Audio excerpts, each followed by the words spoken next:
de pancreatitis crónica, no tiene criterio ningún, y si los criterios no son buenos para hacer diagnóstico, son buenos para descartar el diagnóstico. O sea, el valor predictivo negativo del test es prácticamente 100%. O sea, si no hay criterios de Rosemont positivos para pancreatitis crónica, yo puedo decir que la enferma no tiene pancreatitis crónica. Y eso es muy útil para la enferma. ¿Okay? Entonces, la enferma no tiene pancreatitis crónica, la enferma no tiene cáncer pancreático. La endosonografía tiene un valor predictivo también de 100% casi para descartar un cáncer pancreático. Todo que encontra no tiene cáncer de papila, no tiene adenoma de papila, todo que la enferma tiene definitivamente es una litíasis, una microlitíasis y un pólipo de colesterol en la vesícula biliar. Si esa fuera mi paciente, yo indicaría una colecistectomía. ¿De acuerdo? De acuerdo. Ok.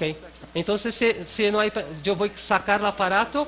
Si ustedes tienen preguntas, podremos responderlas.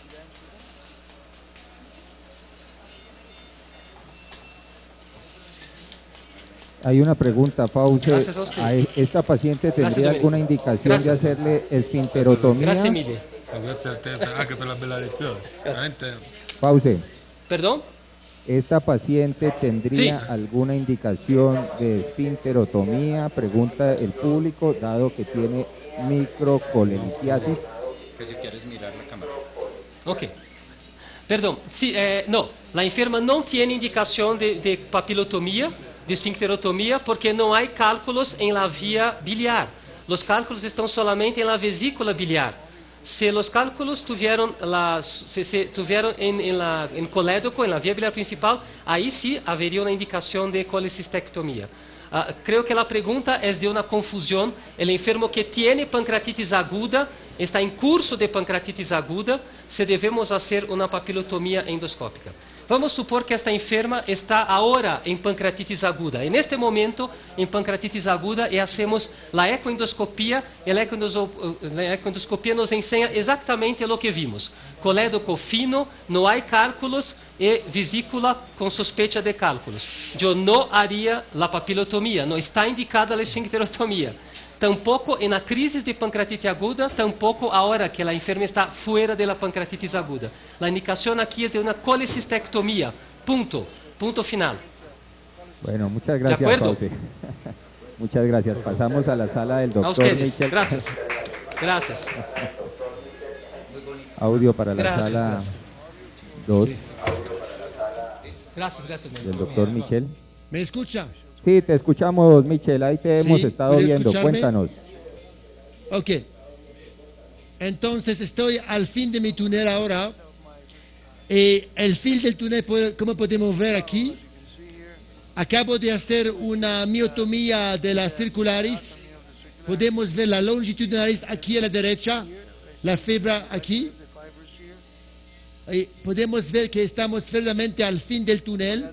El fin es más difícil porque las fibras vengan de todas las partes, pero es muy importante, estoy hablando Spanglish aquí, es muy importante de hacer una cortada completa, hablar todas las fibras para ver el peritoneo, para asegurar que el esfínter se ve. Entonces estoy trabajando acá, sabiendo que las fibras en esta parte venían de toda la parte del fin del esófago. Ya estoy trabajando, tratar de cortar todas las fibras hasta que puedo ver el peritoneo, mientras mis enfermeras, mis equipos, mis colegas, como el doctor Setti, están checando el abdomen del paciente para checar si el paciente tiene una retención de CO2 que va a necesitar de evacuarlo. Podemos ver allá dos vasos a frente de nosotros. Vamos a coagularlo y avanzar más adelante y tratar de hacer una ablación completa de todas las fibras.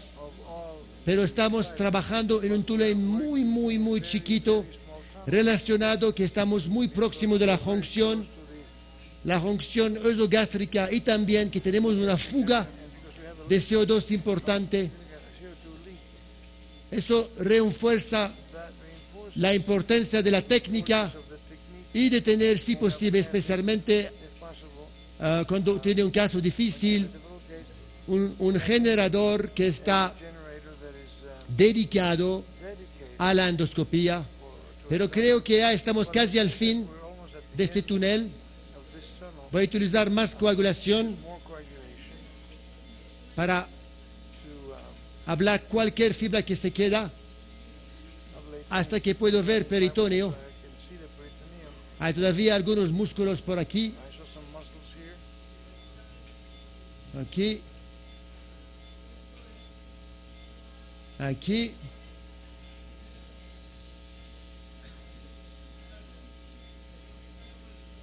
Michel, vamos a Acá. seguir observándote. Vamos a iniciar aquí la conferencia del doctor Aquí Manuel vamos Pérez a- Miranda sobre lesiones postquirúrgicas de la vía biliar.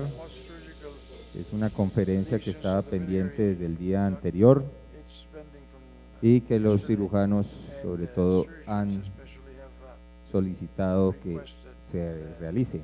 Ahorita en el próximo segmento tenemos una serie de conferencias muy interesantes, no solo del doctor Pérez Miranda, sino de los profesores japoneses sobre la recomendación de nuestro programa de tamizaje de cáncer gástrico, y los mejores videos, los más novedosos, es la sesión final de hoy, para los que persistan hasta el final. Doctor Manuel. Doctor Forero, muchas gracias. Vamos a hablar del abordaje endoscópico de las lesiones de la vía biliar. Alguien me ha preguntado dónde está Valladolid. No sé si ustedes conocen España. Esto es Madrid, esto es Barcelona, esto es Valladolid, que es la capital de Castilla-León, que significa tierra de castillos. Nosotros vivimos una guerra de 8 siglos del norte al sur. Íbamos construyendo castillos en la frontera, y esta ciudad es tiene universidades del siglo XIII, tiene también acuartelamientos militares hoy día, y tiene Ribera del Duero, y es una de las riquezas naturales que tenemos. Cervantes visitó Valladolid y le metimos en la cárcel. El emperador Felipe II nació aquí, y después de 4 siglos prácticamente no pasó nada, hasta que tuvimos a Paulina Rubio, que no es colombiana, pero lo parece. Este es nuestro hospital nuevo. La unidad de endoscopias está aquí, en el 3er piso, tenemos mucha luz. Dejamos este hospital viejo hace 4 años, y vinieron estos señores. Esta mujer era presentadora del noticiero de televisión, pero ha hecho una carrera fulgurante y ahora es la reina de España. Este es su marido. Y vamos al tema de la charla, que es cuando uno habla de lesiones postquirúrgicas de la vía biliar, lo primero que viene es el abordaje endoscópico. Son estenosis, postcolecistectomía laparoscópica tratadas mediante CPRE. Como ya he dicho en otras charlas anteriores, para nosotros la CPRE y la ecoendoscopia son inseparables. Y como ustedes también saben, no solo la colecistectomía, también el trasplante hepático, coledocoduodenostomía, hepático-yeyunostomía, gastro-yeyunostomías pueden dar lugar a lesiones de la vía biliar. Las estenosis no son todas iguales, unas se localizan en el ilio, otras son distales. Hablamos de transecciones, una sección completa de la vía biliar o estenosis parciales. Pueden ser solo estenosis, pero como las desgracias a veces nunca vienen acompañadas, puede haber también fuga, puede haber litiasis, e incluso hay otros síndromes post cirugía de la vía biliar que podrían considerarse como complicaciones o lesiones. Los pacientes tampoco son iguales. Hay pacientes que se presentan a los pocos días de la cirugía con un cuadro de sepsis, o hay pacientes que pueden presentarse meses después como colestasis crónica. El diagnóstico puede hacerse tan pronto como en la propia cirugía por el cirujano que está interviniendo, o hasta, como he dicho, meses o años después. Puede tratarse de un paciente ya intervenido o reintervenido o tratado endoscópicamente, o puede venir por primera vez, y puede ser una mujer de 32 años o un anciano de 84 años con cardiopatía isquémica. También depende mucho el enfoque terapéutico de quién sea el primero que vea al paciente. No es lo mismo si es un cirujano o es un endoscopista, es un radiólogo, y depende mucho de la cooperación que haya en cada centro. Con todas estas variables es difícil ser muy tajante. Yo Voy a resumir esta presentación en cuál es el abordaje endoscópico actual, cuáles son las nuevas estrategias que se están desarrollando y qué posibilidades futuras podrían aparecer. Las fugas es el problema más sencillo. Esta es la típica fuga post-colecistectomía del muñón cístico. Este es el muñón cístico y aquí hay contraste saliendo. Resolvemos fácilmente con una esfinterotomía, extracción de cálculos residuales si lo hay, con la opción de dejar una prótesis plástica durante unas pocas semanas. Hay otro tipo de fugas que son más difíciles de diagnosticar. Por ejemplo, este es un paciente con una hepático-yeyunostomía, tenía un tumor neuroendocrino pancreático, se hizo una operación de Whipple y se hizo una radiofrecuencia de una metástasis hepática de ese tumor neuroendocrino, y en realidad la fuga, que los cirujanos pensaban que podía estar en la anastomosis hepático-yeyunal, correspondía a un radical intrahepático comunicado con esa zona donde se había actuado con radiofrecuencia. Y es muy importante también intentar ver si lo que parece una fuga del muñón cístico no es en realidad una lesión de la pared de la vía biliar, que, como he dicho, a veces se acompaña de fuga. Por lo tanto, para las fugas simples como las del muñón cístico, esfinterotomía endoscópica solamente. Para las fugas simples con estenosis de la papila, un colédoco distal muy fino, nosotros dejamos una prótesis de plástico durante un corto periodo de tiempo, 3 semanas, y habitualmente siempre asociamos esfinterotomía. Las prótesis plásticas son estupendas porque son muy baratas, se pueden poner y quitar a placer, a voluntad. El problema es el taponamiento por barro biliar, que hace que tenga una permeabilidad media aproximadamente de entre 4 y 6 meses, independientemente del diseño. Para las fugas, por lo tanto, van muy bien. El problema es para las estenosis de la vía biliar, donde necesitamos tenerlas más tiempo.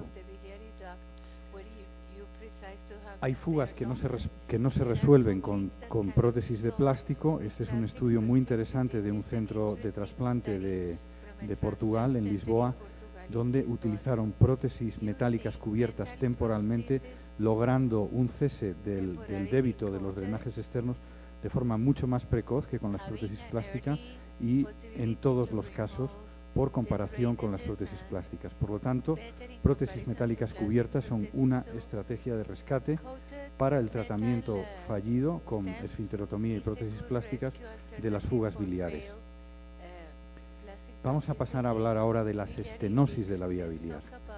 Como saben, hay 2 estudios básicos, pilares, uno del grupo de Holanda, del Centro Academic Medical Center de Holanda, y de la Universidad Católica de Roma. Son estudios muy parecidos con algunos matices. Y todo el tratamiento que tenemos ahora se basa en estos 2 estudios.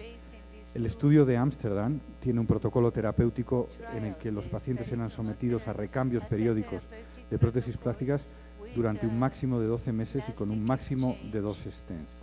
Estos autores evaluaron a 74 pacientes, pero solamente en 57 lograron canalizar la estenosis, tutorizarla con una prótesis o hacerlo sin una complicación que obligara a cirugía precoz. De modo que solo 57 pacientes fueron incluidos en el protocolo terapéutico. 47 nada más acabaron los 12 meses y los resultados fueron bastante buenos. Tras 9 años después de la retirada de las prótesis, hubo una recidiva de la estenosis en 20% de los casos, en 9 de estos pacientes, que no está mal comparado con la cirugía. Si bien la tasa de complicaciones fue alta, la mayoría leves, en el 90% de los casos hubo complicaciones, con 4 fallecimientos relacionados con la técnica. El número de CPRs por paciente fue de 4 y el número de stents por CPR de 1,5. El protocolo de Roma es ligeramente distinto. Se tratan los pacientes con recambios periódicos de prótesis plásticas hasta la calibración completa de la estenosis y se introduce el número de prótesis máximo permitido por el diámetro, por el tamaño del conducto biliar. Igual que en Holanda, igual que en Ámsterdam, los italianos evaluaron 55 pacientes, solo pudieron incluir a 45 y hubo una pérdida durante el periodo terapéutico menor, pero también 3 pacientes que no completaron el protocolo terapéutico. Los resultados de este tratamiento más agresivo son bastante espectaculares porque tras un seguimiento medio de 4 años y medio hubo una tasa de recidivas del 0%. También las complicaciones fueron menores, 27%, número significativo pero menor y complicaciones leves, y no hubo fallecimientos. Al final, la duración de este protocolo terapéutico fue similar al grupo holandés, 12 meses, si bien hubo una gran variabilidad, de entre 2 y 24 meses, porque ese tratamiento era individualizado a la respuesta a la tutorización que tenía cada paciente. El número de CPRs durante el ciclo terapéutico fue igual, 4 por paciente, aunque el número de stents fue el doble que en los holandeses, 3,2. Esta es una ilustración gráfica del protocolo de Roma que probablemente explica mucho mejor. Aquí ven los clips de la colecistectomía, una estenosis en la confluencia de ambos hepáticos. Tenemos canalizada la vía izquierda y en la primera sesión terapéutica se inserta una prótesis al lado izquierdo y 2 al lado derecho. Pasado un tiempo se recambia y vemos que persiste la estenosis de forma significativa, y en esta segunda sesión terapéutica se canaliza con 3 prótesis al lado derecho, 2 prótesis al lado izquierdo. En la siguiente sesión de recambio, cada 3-4 meses, se comprueba que la respuesta es mucho más favorable, la estenosis prácticamente ha desaparecido, pero todavía persiste una disminución de calibre significativa con respecto a la vía biliar intrahepática supraestenótica. Por lo tanto, vamos aumentando el calibre gradualmente. 3 prótesis al lado derecho, 3 prótesis al lado izquierdo, y finalmente, en la siguiente revisión se considera por curado al paciente, ¿vale?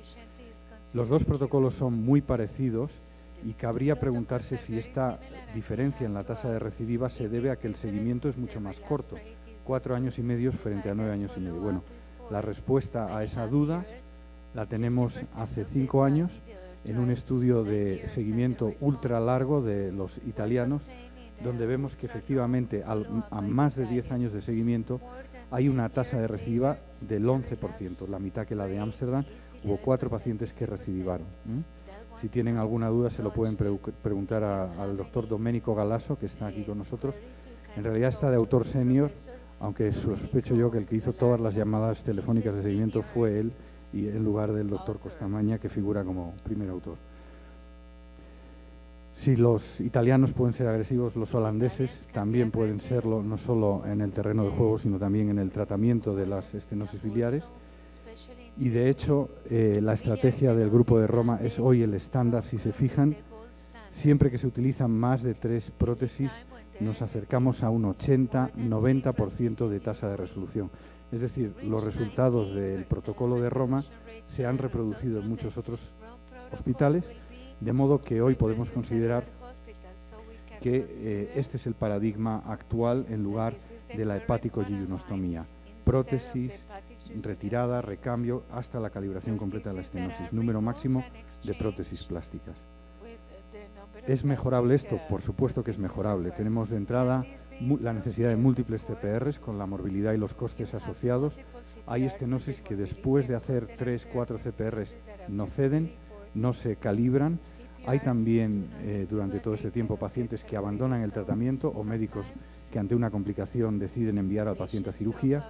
Y lo que es peor, después de pasar todo esto, hay pacientes que recidivan, un 10% en el mejor de los casos, hasta un 20% en otros casos.